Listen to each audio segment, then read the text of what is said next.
नमस्कार दोस्तों, आज मैं आप सभी के समक्ष माँ दुर्गा की उत्पत्ति की कथा आप सभी को सुनाने जा रही हूँ। अगर आप ये कथा सुन रहे हैं तो इस कथा को अंत तक अवश्य सुनिएगा। इस कथा में आप सभी के समक्ष मैं माता दुर्गा की उत्पत्ति में जो दैत्यों के घोर अत्याचार से पीड़ित देवता जब त्राही त्राही करते हुए सृष्टिकर्ता ब्रह्मा जी के सम्मुख जाकर रक्षा हेतु प्रार्थना करने लगे। ब्रह्मा जी को यह बात ज्ञात हुआ कि दैत्यराज वर प्राप्त करके शक्तिशाली हो चुका है। उसकी मृत्यु किसी कुंवारी कन्या के हाथ से होनी है। तब समस्त देवताओं के सम्मिलित दिव्य तेज से देवी की उत्पत्ति हुई। रुद्रावतार भगवान शंकर के तेज से देवी के मुख की संरचना हुई। जमराज के तेज से देवी के केश, श्री हरि विष्णु के तेज से शक्तिशाली भुजाएं, चंद्रमा के तेज से स्तन, इंद्र की दिव्य तेज से कमर, वरुण से जंघाएं, पृथ्वी से नितंब तथा ब्रह्मा जी के तेज से देवी के चरणों की उत्पत्ति हुई। सूर्य देव के तेज से पैरों की उंगलियां, अगिंत के तेज से दोनों नेत्र, इसी प्रकार समस्त देवताओं के तेज से देवी के भविन्न अंग बने। तत्पश्चात सभी देवताओं ने देवी को अनेक अस्त्र शस्त्र प्रदान किया। भगवान शिव ने महाशक्ति को अपना त्रिशूल प्रदान किया। लक्ष्मी जी ने कमल पुष्प तथा हरि विष्णु जी तेज पुंज से युक्त अपना अजय शस्त्र चक्र दिया।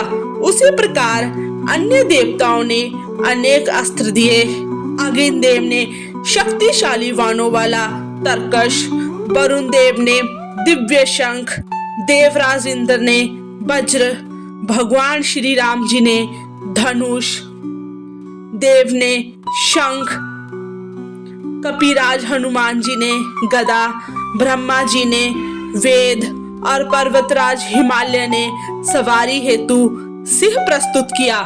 अपनी भुजाओं में देवी ने देवताओं द्वारा प्रदत्त आयुधों, हथियारों को धारण किया और सिंह को वाहन स्वरूप स्वीकार की।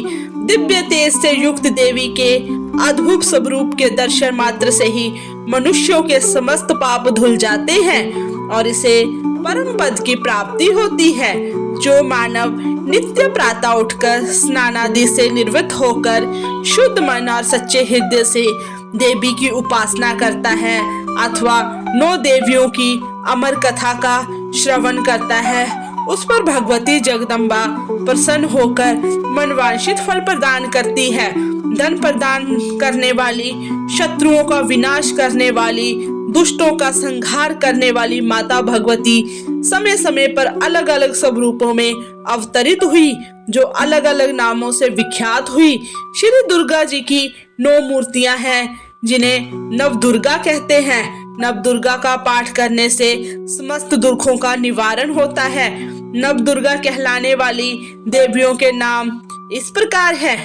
पहला शैलपुत्री, दूसरा ब्रह्मचारिणी, तीसरा चंद्रघंटा, चौथा कुष्मांडा माता, पांचवा स्कंद माता, छठा कात्यायनी देवी, सातवां कालरात्रि, आठवां महागौरी और 9वां सिद्धदात्री। नवरात्रों में उपरोक्त नामों से देवी की उपासना करना सर्वहितकारी होता है। हे भक्तों, माँ जगदम्बा के स्वरूप को हृदय में धारण करें तथा मन को एकाग्र करते भक्ति पूर्वक अनेक रूपों में धरती से लेकर पाताल तक, संजीव से लेकर निर्जीव तक, कण कण में विद्यमान मातेश्वरी के अनेक रूपों का गुणगान करें। 9 नामों से जग विख्यात 9 देवियों की अलग अलग रूपों में आराधना करने से प्राप्त होने वाले फल इस प्रकार हैं। पहली शैलपुत्री, पर्वतराज हिमालय की पुत्री के रूप में उत्पन्न होने से देवी जगदम्बा शैलपुत्री कहलाई। दृढ़ संकल्प शक्ति से युक्त शैलपुत्री की आराधना करने से इच्छा शक्ति में दृढ़ता का आविर्भाव होता है और प्राणी अपने लक्ष्यों को निश्चित रूप से प्राप्त करता है, किंतु इच्छा शक्ति की दृढ़ता में अहंकार का मिश्रण कदापि ना हो। दूसरी, ब्रह्मचारिणी। ब्रह्मा जी के तेज से उत्पन्न होने के कारण ब्रह्मचारिणी नाम से विख्यात हुई। माता ब्रह्मचारिणी की उपासना से माँ ब्रह्मा मंत्र द्वारा करने से अत्यंत प्रसन्न होती है और अपनी कृपा दृष्टि से उसका भली प्रकार से कल्याण करती है। सदैव रुद्राक्ष धारण करने वाली ब्रह्मचारिणी माता को बारंबार नमस्कार है। तीसरी, चंद्रघंटा। चंद्रमा के समान शीतल ज्ञान का प्रकाश फैलाने वाली जग वंदनीय माता चंद्रघंटा अपने भक्तों के प्रति सदैव विनयशील रहती है। भक्तों को सदैव पुत्र की दृष्टि से निहारने वाली माता चंद्रघंटा के चरणों की वंदना करने से आत्मा को शांति प्राप्त होती है, क्रोध का नाश होता है और ज्ञान के प्रकाश की अमर ज्योति से प्रफुल्लित होने से हृदय का अंधकार दूर होता है। जो भी प्राणी सच्चे मन से माता के चरणों का ध्यान करता है उसे अनेक प्रकार की कठिनाइयों से मुक्ति मिलती है। कर्नाटक में स्थित माता चंद्रघंटा के मंदिर में जो भी मनुष्य अपनी मुरादें लेकर जाता है, मैया उसकी मुरादों को पूर्ण कर संपूर्ण समृद्धि प्रदान करती है। चौथी, कुष्मांडा देवी। त्रिविध तापों के निवारण हेतु माता कुष्मांडा जी की पूजा अर्चना की जाती है। वैदिक, दैविक और भौतिक यह तीनों ताप प्राणी को विवेकशीलता को नष्ट करने के साथ अत्यंत दुखी करते हैं। जो मनुष्य पूर्ण श्रद्धा एवं भक्ति से माता के चरणों का ध्यान करते हुए विधि विधान से पूजा एवं जाप करता है उसे परम सुख एवं शांति प्राप्त होती है और इस लोक में यश प्राप्त करके परलोक में स्वर्ग का अधिकारी होता है। कुष्मांडा देवी का बसेरा भीमा पर्वत पर है। पांचवी, स्कंद माता। महामूर्ख, विवेकहीन, समाज से तिरस्कृत मनुष्यों को स्कंद माता सदैव अपने चरणों में स्थान देती है। मैया के चरणों में जो प्राणी एक बार भक्ति पूर्वक अपना मस्तक रख दे उसे दिव्य ज्ञान की प्राप्ति हो जाती है। स्कंद माता की कृपा दृष्टि होने से महामूढ़ कालिदास महाज्ञानी कालिदास कहलाए और कुमार संभव मेघदूतम, अभिज्ञान शकुंतलम और रघुवंश महाकाव्य की रचना करके विशिष्ट यश मान प्राप्त किए। कालिदास जी के संबंध में कथा है कि भी वृक्ष के जिस डाली पर बैठे थे उसी डाली को कुल्हाड़े से काट रहे थे। उनके कार्य को देखकर विद्वोत्मा से शास्त्रार्थ निहार कर निराश लौट रहे पंडितों ने अपने मन में विचार किया, इससे बड़ा मूर्ख संपूर्ण सृष्टि में कोई अन्य नहीं होगा। शास्त्रार्थ में विद्वोत्मा से हार कर तिरस्कृत होने के कारण वे पंडित स्वयं को अपमानित हुआ समझ रहे थे। विद्वोत्मा अतीब सुंदरी थी और उसने प्रण किया था कि जो मुझे शास्त्रार्थ में पराजित कर देगा उसी से विवाह करूंगी।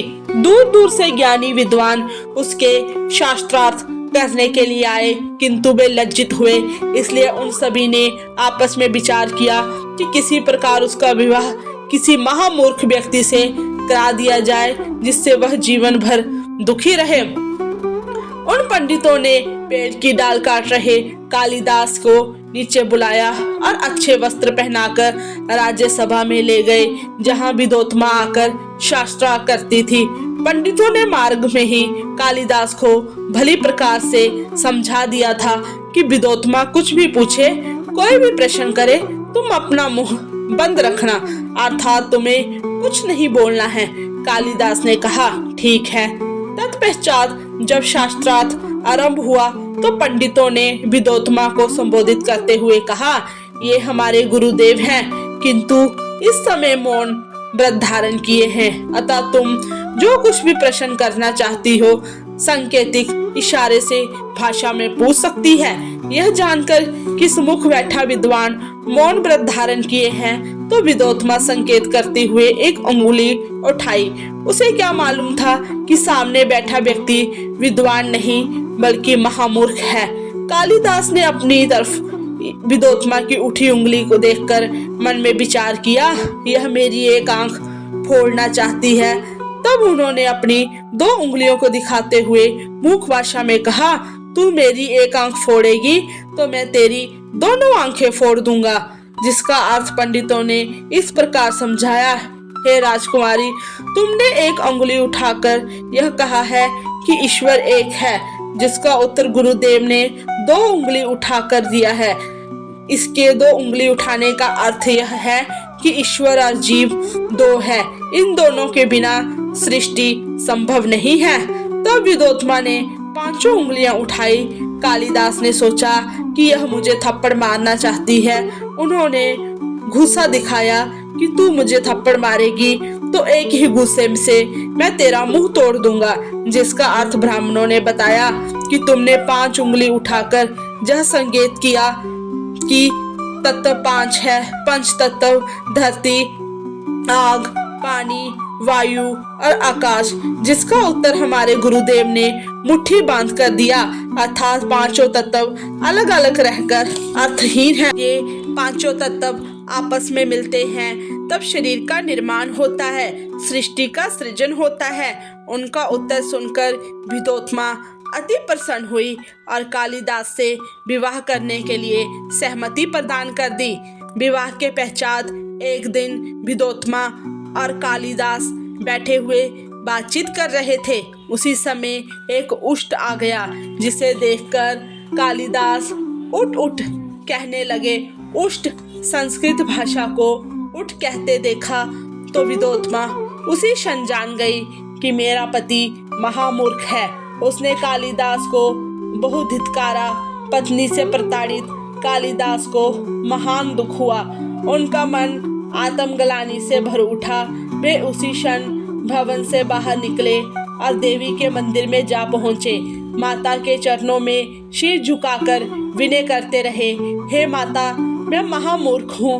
मूर्ख होने के कारण ही आज मुझे स्त्री से अपमानित होना पड़ा। हे, मैं अपनी पूजा अर्चना भी करना नहीं जानता। क्या करूं, कैसे करूं? भक्त वत्सला माँ, करुणामयी माँ, जो सकल संसार की माँ है, एक पुत्र की पुकार कैसे न सुनती। कालिदास की विहवना को देखकर वह माँ ने अपनी कृपा दृष्टि से कालिदास के अंदर दिव्य ज्ञान की ज्योति जला दी और वही कालिदास महाकवि कालिदास हुए, जिनका नाम अमर है। 6वीं कात्यायनी देवी। कात्यायनी देवी की कृपा जब तक प्राप्त नहीं होती तब तक शिक्षण कार्य कदापि पूर्ण नहीं होता है। शोध कार्य इनका प्रमुख गुण है, जिसका आज के वैज्ञानिक युग में अत्यधिक महत्व है। माता कात्यायनी देवी बैद्यनाथ नामक स्थान पर प्रकट होकर सारे संसार में अपनी देव कृपा रूपी प्रसाद से प्राणियों की मनोकामनाएं पूर्ण कर रही हैं।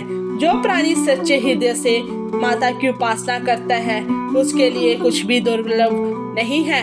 सत्य तो यह है कि माता कभी अपने पुत्रों का त्याग नहीं करती, बल्कि पुत्र ही उनसे दूर हो जाते हैं। जो उनके निकट आकर मैया से चरणों में प्रेम करता है, उसे अपने चरणों से उठाकर स्नेहवश हृदय से लगाकर अपनी ममतामयी दृष्टि डालकर निहाल कर देती है। 7वीं कालरात्रि माता। संसार के अंधकार को नष्ट करके ज्ञान रूप ज्योति का आविर्भाव करती है। जब प्राणी के मन का अंधकार नष्ट हो जाता है तो स्वतः ही उसके मन में माता के प्रति प्रेम उत्पन्न हो जाता है। ज्ञान के प्रकाश के फैलने से अज्ञान रूपी तम दूर भाग जाता है, जो माता कालरात्रि देवी की कृपा के बिना कदापि संभव नहीं है। तथा जो माता की उपासना सच्चे मन से करता है, उसके काल का भय नहीं होता। भय विनाशिनी, शत्रु विमोचनी मैया साक का सिद्ध पीठ कलकत्ता में है, जहाँ प्रतिदिन दूर दूर से हजारों श्रद्धालु जाकर मैया के चरणों में शीश नवाते हैं और माँ उनकी मुरादें पूर्ण करती है। 8वीं महागौरी। नारी शक्ति के रूप में पूजनीय महागौरी देवी की 8वीं मूर्ति के रूप में स्थापित है। भगवान शिव को पति रूप में प्राप्त करने के लिए पर्णकुटी में रहकर कठिन तपस्या की और भगवान शिव को प्राप्त की। महागौरी का सिद्धपीठ स्थान हरिद्वार के निकट कनखल नामक स्थान पर है, जहाँ सदैव भक्तों की भीड़ लगी रहती है। शिव अर्धांगिनी महागौरी का स्वरूप गौरवर्ण है। नेत्रों से पुत्रों संसारिक प्राणियों के लिए सदैव अमृत रूपी प्रेम बरसता है। जो प्राणी उस प्रेम को प्राप्त करने के लिए दरबार तक पहुंचता है और मैया के चरणों का ध्यान करता है, उसे भौतिक सुखों की प्राप्ति होती है, परलोक में भी वह उत्तम स्थान प्राप्त करता है। नौमी, सिद्धिदात्री। समस्त सिद्धियों को प्रदान करने में समस्त माता दुर्गा की नवी मूर्ति सिद्धिदात्री के रूप में जग प्रसिद्ध है। हिमाचल के नंदा पर्वत पर माता सिद्धिदात्री देवी विराजमान है। इनकी कृपा से संसार को समस्त सिद्धियां प्राप्त होती हैं। देवी के उपरूप वर्णित 9 रूपों को नव दुर्गा कहते हैं, जिनकी विधि पूर्वक आराधना करने से भक्तों सभी का कल्याण होता है तथा सभी की समस्त जो है मनोकामनाएं पूर्ण होती हैं। दोस्तों, अगर आपको ये कथा अच्छी लगी तो आप हमारे चैनल को सब्सक्राइब करें और वीडियो को लाइक करें। धन्यवाद।